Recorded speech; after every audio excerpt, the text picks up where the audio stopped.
So in our gospel reading today, we hear the story of a man with an unclean spirit. Our gospel says nothing about demons or possession or evil, but that's how this text has been interpreted many times.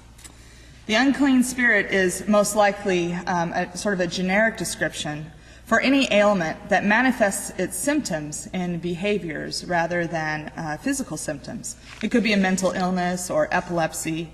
It could be an addiction. It could be just about anything. We really don't know what it was. Interpretations default to demons and possession and evil because we just don't know what it is.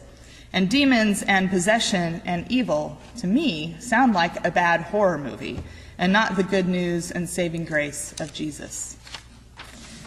The thing about this interpretation, this creation of evil as a thing that takes hold of us and possesses us, is that it gives us an escape hatch.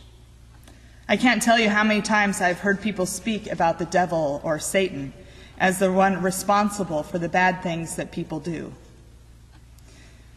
When we look at this gospel from that interpretation, we set up a polarity between good and evil, between God and Satan, angels and demons, dark and light.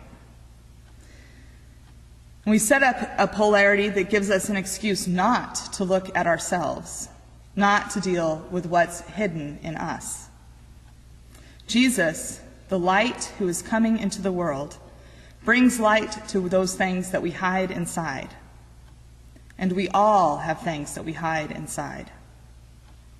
We all have something that we are sure proves our unlovability. Something in us we are ashamed of. Something in us we hope no one ever finds out. We all struggle with ourselves, our imperfect, incomplete selves, and our temptation to live as if we are the ones that have arrived and have it all together. But we all have something that is possessing us, taking hold of us, and that is in need of the powerful authority of Jesus in order to be released. It could be addiction to drugs or alcohol, or other addictions like to shopping or work. It could be anger we have held on to for way too long, a grudge that we hold, a memory of a particular suffering that we've been unable to grieve, or something that we have done that we have not sought forgiveness for. This possession of our spirits by something other than the love of God became very clear to me as I began writing this sermon for this week. I had a very difficult time with this text.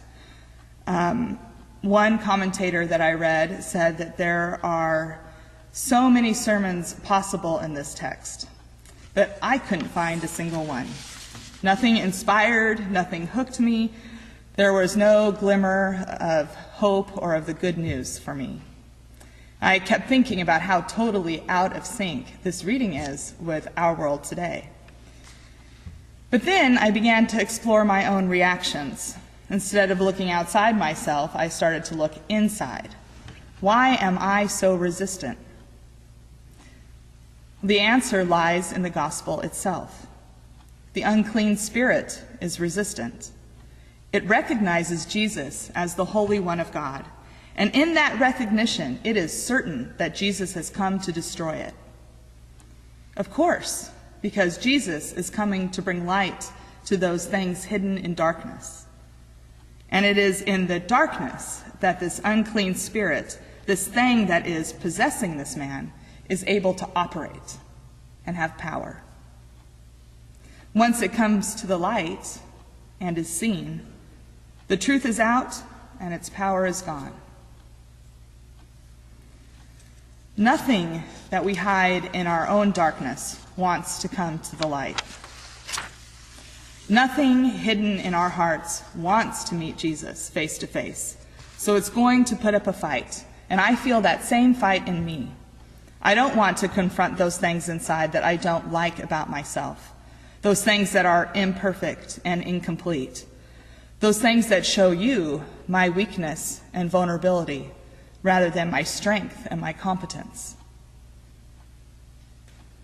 But that is exactly what this gospel is inviting us to do, to bring to Jesus all that possesses us, all that brings us shame, that keeps us bound in fear.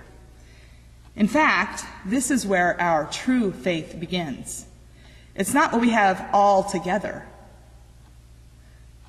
but what we keep hidden inside that knows the powerful love of Jesus. It's also what we keep hidden inside that makes us believe that we are at a dead end, that there is no way to change and transform what lives in the darkness of our hearts. But with Jesus, there are no dead ends. Jesus is always showing us the way to life, the way to wholeness and holiness, the way to God.